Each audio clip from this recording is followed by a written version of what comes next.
Marvin, we are so looking forward to you telling us where we're coming for the Big Tent Festival in 2022. Marvin Rees. Well, I'm really pleased to say that I've got a big echo there. I'm really pleased to say that you're going to be in Bristol on the 10th and 11th of June, and we are really looking forward to hosting. Fantastic. Marvin, tell us a little bit about why you want us to come to Bristol and about what you're doing in the city. So I attended a big event, contributed to a discussion last year, and I really valued it, really valued George hosting as well. And I'd met George before anyway, with transport issues. I was actually on a community radio station being interviewed this morning. And, when I shared that I'm not standing again for Mayor of Bristol, but one of the things I would like to leave, as well as lots of houses, is to have gone on a bit of a journey to have a better quality of, civic discourse. I don't even just want to say political discussion. Just the way we talk in general needs to be better. I think we're in a real danger. We all know we use these phrases a lot: polarized and siloed. I'd say one of the biggest dangers we face at the moment is oversimplification and single-dimensional ideas being applied to a complicated and contradictory world. And certainly, I say myself, I'm a fallen human being, and and if you could see inside me, you'd see all sorts of contradictions and hypocrisies. If you put 460,000 people together in a city and give it a couple of thousand years of history, you're going to find contradictions and hypocrisies and unintended consequences and all that. That's what we are as human beings, and we need a way of talking publicly that takes that seriously and recognizes it, and recognizes that sometimes good things can have negative consequences for some people. For example, there are no clean outs in the world, and with the Big Tent coming to Bristol, that's what it's about, and that's what I experienced. But I think it could be a real investment in Bristol, in the ability of Bristol and everyone else who participates in raising the need for that, and in our ability to begin doing it. So, Marvin, tell us a little bit about what you've set out to achieve and what you're planning to achieve in what is another 4 years left? 3 years. Yeah, 2.5 years now. So, in the name of those complexities and contradictions, I've actually tried to really take a step back, not from the front line, but in the argument. And I can go to any number of meetings where I'll get shouted at and people won't like what's going on. Although, to be honest, most people are quite civil because they see it's a challenging role. But I have been in situations, and I said, look, you're looking at step 5 and the point of disagreement. Why don't we go back upstream and find out what we do actually agree on before we start, kind of saying, well, because you don't see the problem the way I see it, analyze it in the way I analyze it, so you solve it in the way I solve it, therefore you are an enemy. Let's not start there, where we have to have exactly the same worldview.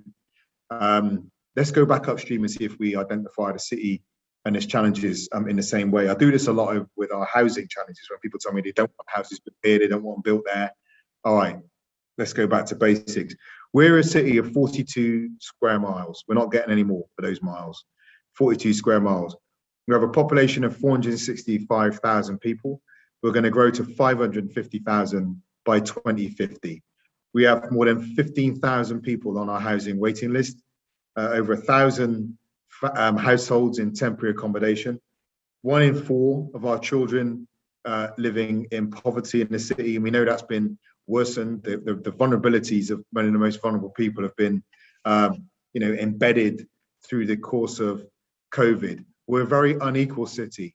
There's a startling reality here that in Clifton Ward, almost every teenager will go on to university, which is quite remarkable. When you compare that to in Bristol South in Hartcliffe, it's just 1 in 12. We're a city that's got a fantastic story to tell to the outside world, but that story overlays a lot of inequality. So my point is, we've got to solve those challenges, right? It's a moral responsibility, but also it's an economic responsibility. We need a skilled workforce. We need a physically well workforce that is resilient, will continue to go to work, won't miss days for back pain and depression. We need all those things politically and morally. So not solving those problems is not an option, but we have to solve those problems in the context of a climate and ecological emergency.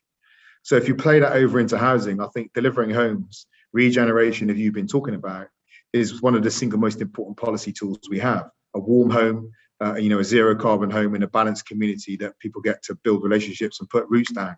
But now I've got people saying, yeah, but we've got an ecological emergency. How can you keep building houses? Well, it's not that we can't build houses. It's just that we've got two very difficult challenges that they both are important, but they're difficult to hold together sometimes. We have to build tens of thousands of houses in Bristol, but we also have to meet an ecological and a climate emergency. We have to do all those things at the same time. And that's the space we need to talk about how we deliver against those complex, interdependent, sometimes conflicting priorities that we must meet all at the same time. And that's what we face as a city. And again, that's what I hope we can begin to touch on with the kind of big tent philosophy for leadership and thinking. So Marvin, I'm going to ask you one last question. Our theme for today is effective regeneration, and we started with a series of I think 8 interviews with people answering one thing that they thought needed to happen to help along effective regeneration. You've now got 2 members of Her Majesty's government in the room. What is the one thing, and we only gave them a minute, so because you've said this is a complex subject, I'm going to give you a minute. What is the one thing you would want them to take away in terms of delivering effective regeneration in Bristol? Predictable, dependable finance that is accessible to city leaders. Fantastic. Got in 4 words, let alone in 30. Marvin, I cannot tell you how excited we are about coming to Bristol. It's a fantastic location for us. It's a great venue. I'm also really excited to discover whether you exist in 3 dimensions. But meanwhile, we've been really, really pleased to have you with us. And thank you very much, ladies and gentlemen, Marvin Rees. Take care.